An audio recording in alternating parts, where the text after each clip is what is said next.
Hey guys, so we're gonna do something a little different today. I've got the point of view mount on for the first time, so sort of checking out what that looks like.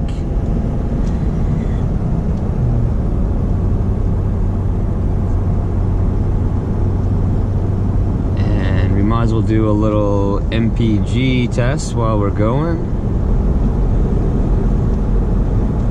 Got a phone call from a couple technicians, and apparently there are some trees down across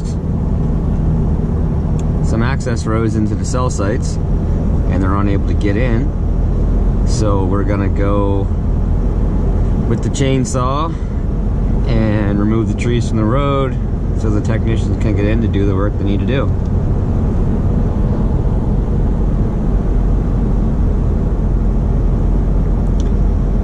First time I've used this mount, so we'll see how it turns out. Should be pretty cool.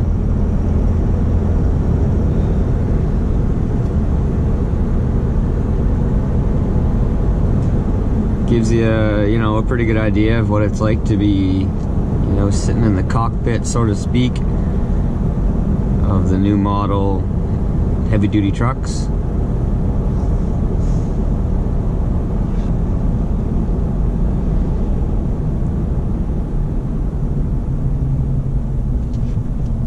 Going through a school zone, gotta slow down. Got my Timmies.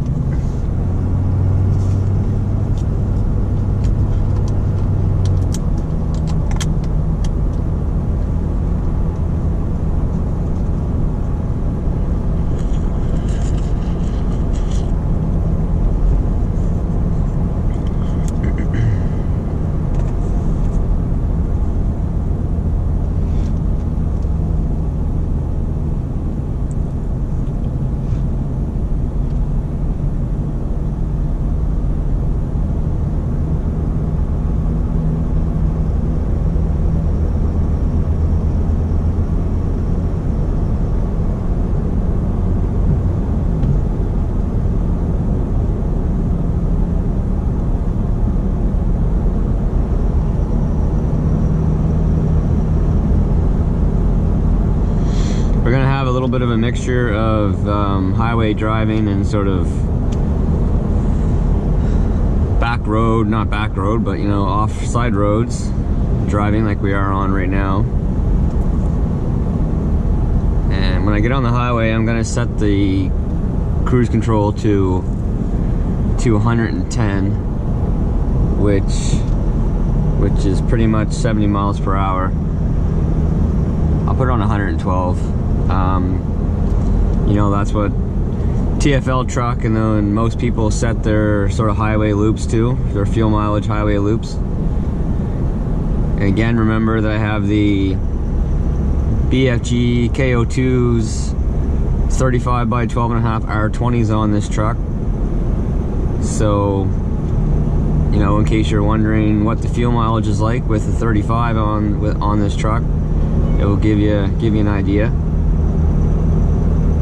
It really doesn't affect the fuel mileage hardly at all. It doesn't really throw the speedometer off because the factory tires are like 34.1 inch high, so the height isn't much difference. Do a little acceleration here.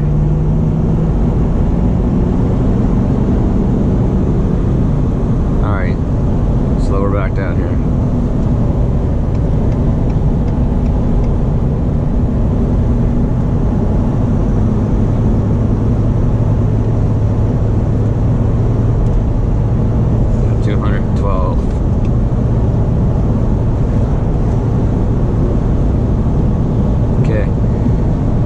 So yeah, it doesn't really throw off the speedometer at all. The main thing is that they're obviously a lot wider. They're like 3 inches wider than the factory tire. Obviously that makes them a lot heavier, so that would, that sort of affects the fuel mileage. That's the difference, sort of the slight difference. But But you know, the truck drives great. I had a guy ask me last night, did you use the stock rims? Did you have to, you know, do you have a leveling kit, or what's going on? But the answer to that, I did respond, but the answer to that is no leveling kit, nothing added to the truck at all. Stock wheels, stock suspension, no trimming required, and there's tons of room in the wheel well for these tires. You could go a bit bigger if you wanted to. I don't think you could push 37s on here, but it would be probably pretty close. You could probably put, just with the leveling kit, you could probably put 37s on and possibly a bit of trimming, maybe. But I'm not really sure.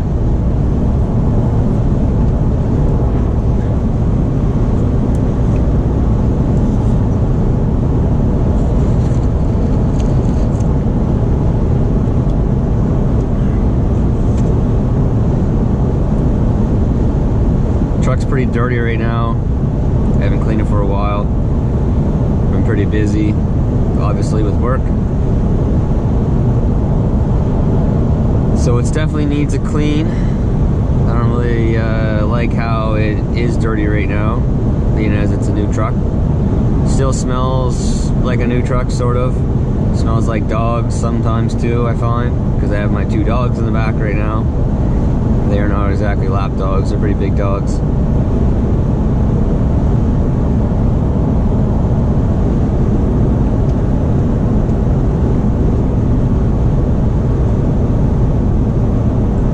Pretty tired today. I woke up, I was pretty tired. I had hockey last night, you know, being a typical Canadian.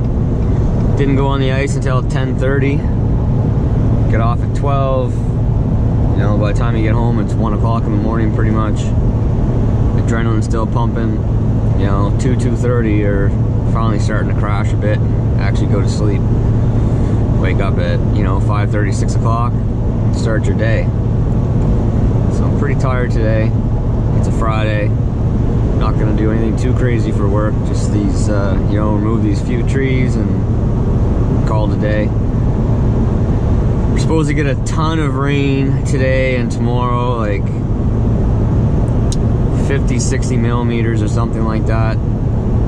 But they're supposed to get a bunch of snow in parts of New Brunswick, so there's a good chance that there'll be some outages and I'll get a phone call and we may have to pack up and head up north.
Somebody's not having a good morning.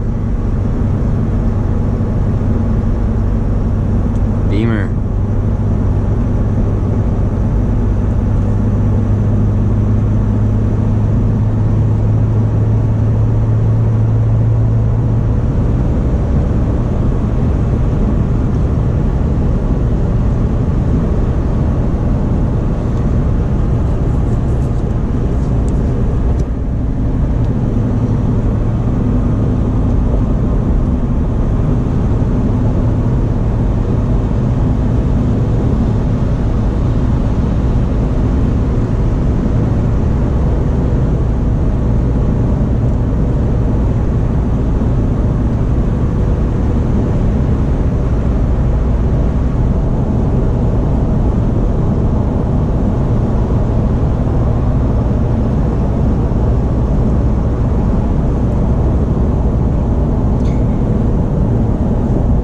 just passed the GMC Sierra there.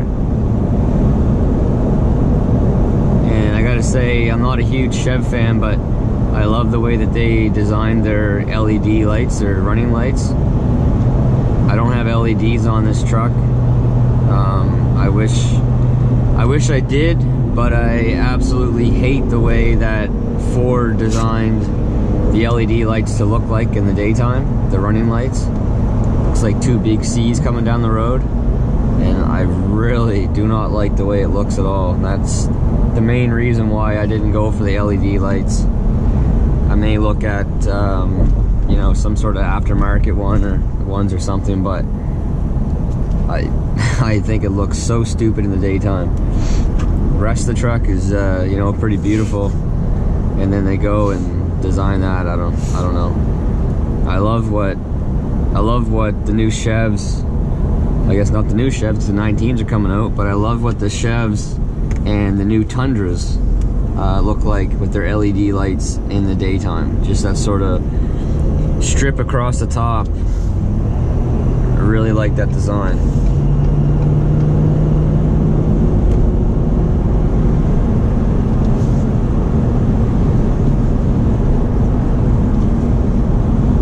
So speaking of the Chevs, the new 2019 Silverado was revealed in Texas a couple weeks ago, or you know, 3 weeks ago, something like that. And you know, I'm not a Chev guy, but I'm really curious to see what the interior looks like, because I really do like the look of the exterior of the truck, the new design.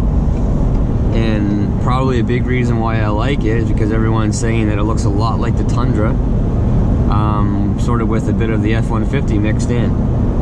I really like the way that it looks. A lot of you know, true and through Chev guys are probably disagreeing with me. That's generally the people that I'm hearing that say they don't like the new design are the Chev guys that have owned Chevs for a long time. One thing that they like though is that they've made the wheel walls rounded, so it allows you to put a bigger tire on without having to put lifts on and suspensions, all this sort of stuff, because the sort of square wheel wells definitely limited what you could do stock as far as wheel size and rims go to the truck.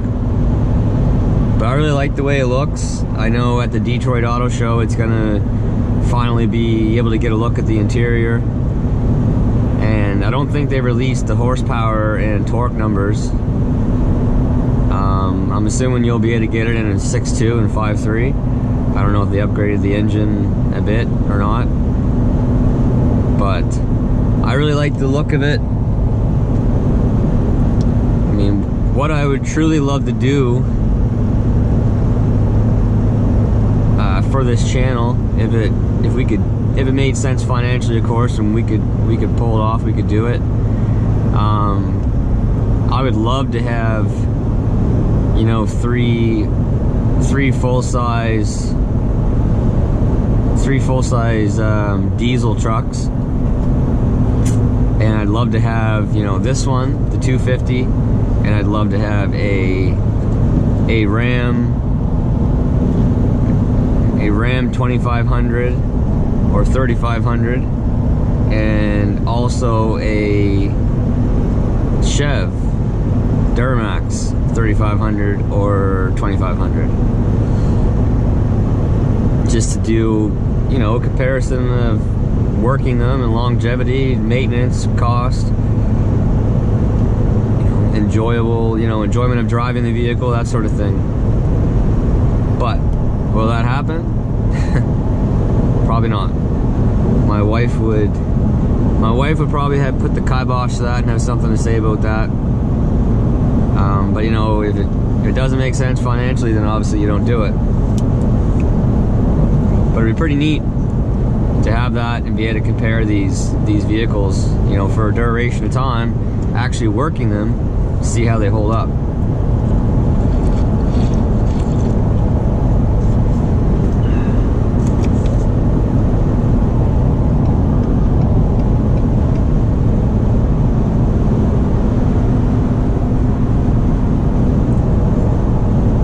always nice when you pull out, pass someone because they're slowing down, and then as soon as you pull out, they speed up.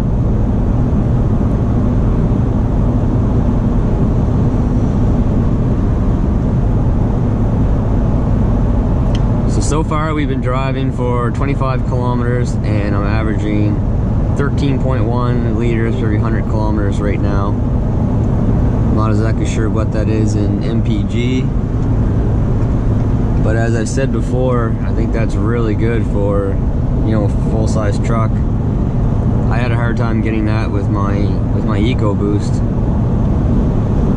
I could get sometimes, you know, somewhere around 12 if I was doing really good with my EcoBoost. Obviously can't get that with the with the V10. It's like double that pretty much. And the Tundra, you know, the Tundra